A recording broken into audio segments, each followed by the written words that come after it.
In the 122nd episode of monthly radio program Man Ki Baat on Sunday, Prime Minister Narendra Modi showed the pictures of the terror sites that were destroyed by the Indian Armed Forces in Pakistan and Pakistan-occupied Kashmir, POK. A report.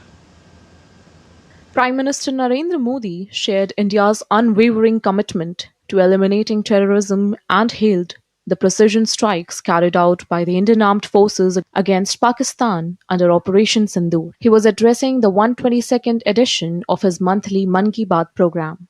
साथियों, operation सिंदूर के दौरान हमारी सेनाओं ने जो पराक्रम दिखाया है, उसने हर हिंदुस्तानी का सिर ऊंचा कर दिया है। जिस प्रिसीजन के साथ, जिस सटीकता के साथ हमारी सेनाओं ने सीमा पार के आतंकवादी ठिकानों को ध्वस्त किया, वो अद्भुत है। ऑपरेशन सिंदूर ने दुनिया भर में आतंक के खिलाफ लड़ाई को नया विश्वास और उत्साह दिया है। As India is nearing to achieve its goal to eliminate left-wing extremism till March 2026 from the country, Prime Minister said that the situation in Maoist violence-affected areas is fast becoming normal and the children in these areas are excelling in both education and sports. यहाँ के बच्चों में science का passion है, वो sports में भी कमाल कर रहे हैं। ऐसे प्रयासों से पता चलता है कि इन इलाकों में रहने वाले लोग कितने साहसी होते हैं। इन लोगों ने तमाम चुनौतियों के बीच अपने जीवन को बेहतर बनाने की राह चुनी है।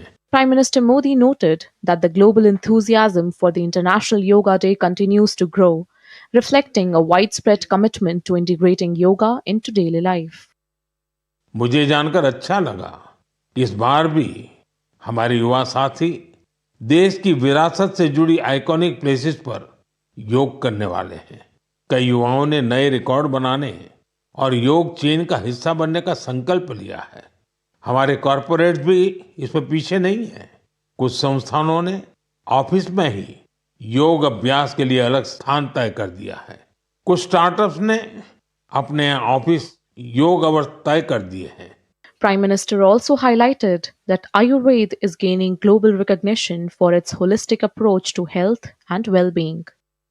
WHO के डायरेक्टर जनरल और मेरे मित्र तुलसी भाई की मौजूदगी में एक MOU साइन किया गया है।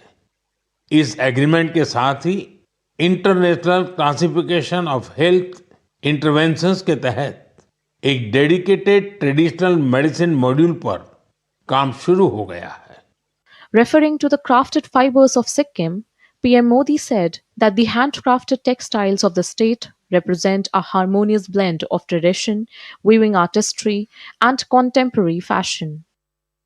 क्राफ्टेड फाइबर्स ये सिर्फ एक ब्रांड नहीं, सिक्किम की परंपरा, बुनाई की कला और आज के फैशन की सोच, तीनों का सुंदर संगम है। Prime Minister Narendra Modi has emphasized that when tradition is infused with passion, it forges a distinctive global identity. He believes that reviving and integrating traditional practices with modern enthusiasm not only preserves cultural heritage, but also propels it onto the world stage, showcasing India's rich legacy to a global audience. And in more news from India, the portals of Hemkund Sahib, the world's highest Gurudwara at 15,000 feet in Uttarakhand's Chamoli district, reopened on Sunday. The shrine is visited by lakhs of devotees every summer. As in the year 2024, about 2 lakh devotees visited the Hemkund Sahib Gurudwara in Uttarakhand.